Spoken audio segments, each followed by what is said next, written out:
good boss hits his goals and leads his team. A super boss blows away her goals by building an army of new leaders. Sydney Finkelstein, author of Superbosses, describes what differentiates the two. Sydney joins me down the line now. Sydney, what first drew you to the concept of superbosses? I'd done a lot of work on failure and mistakes and why things go bad in organizations, but I was never completely satisfied. And over a period of time, I came to the conclusion that really the single best thing you can do to survive as an organization and thrive as an organization is to generate and regenerate talent on a continuous basis. And so that got me started on the question of, well, who's good at that? And I ended up with Superbosses as a result. So Superbosses, are we talking about the Richard Bransons of this world, or does it apply to other lesser-known names? Certainly some of the people I looked at are well-known, but I think Superbosses exist up and down organizations at all kinds of different levels. It's just about someone who's a leader who helps other people that surround them and that work for them really accomplish more than they ever thought possible. So give me examples of superbosses from different industries. There's Ralph Lauren in fashion.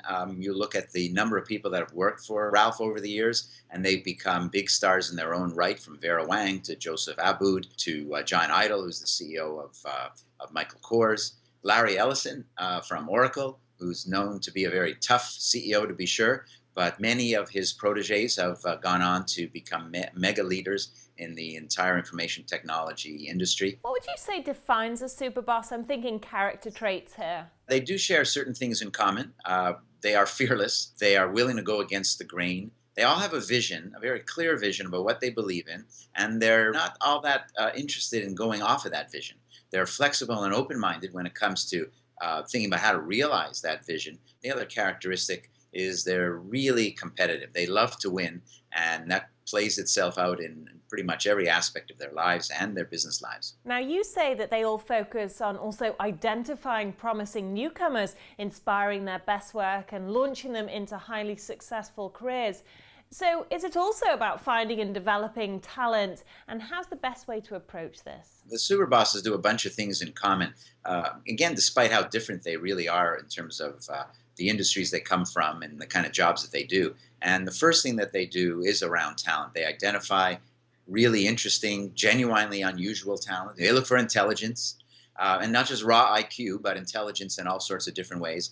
They look for creativity, people that have a background or look like they have the potential to think differently, to be innovative, and they look for extreme flexibility. They want people that can move from job to job, from assignment to assignment, and people that are really going to be very, very adaptable. Now, talk me through adopting unlikely winners. This to me suggests that superbosses must have excellent people skills and intuition to spot a diamond in the rough. Any one of us can actually become the type of talent magnet that superbosses have become.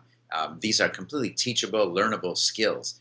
Even the first thing that I just mentioned, those three key characteristics that they're always looking for, well, we could start paying more attention to those things. With respect to the diamonds in the rough, they do something that kind of makes traditional HR people get a little bit nervous, which is they are willing to hire somebody for a position that doesn't exist. They'll create a job for that person.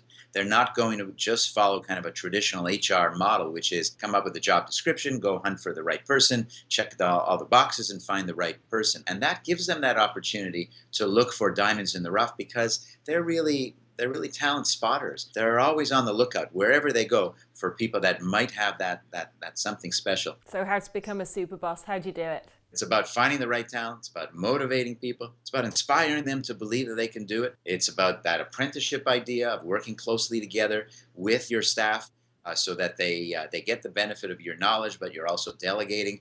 There's certainly a big team element here, and there's a big innovation thing. You have to unleash the natural creativity and innovation that the best people have. You can't be worried about people coming out with new ideas.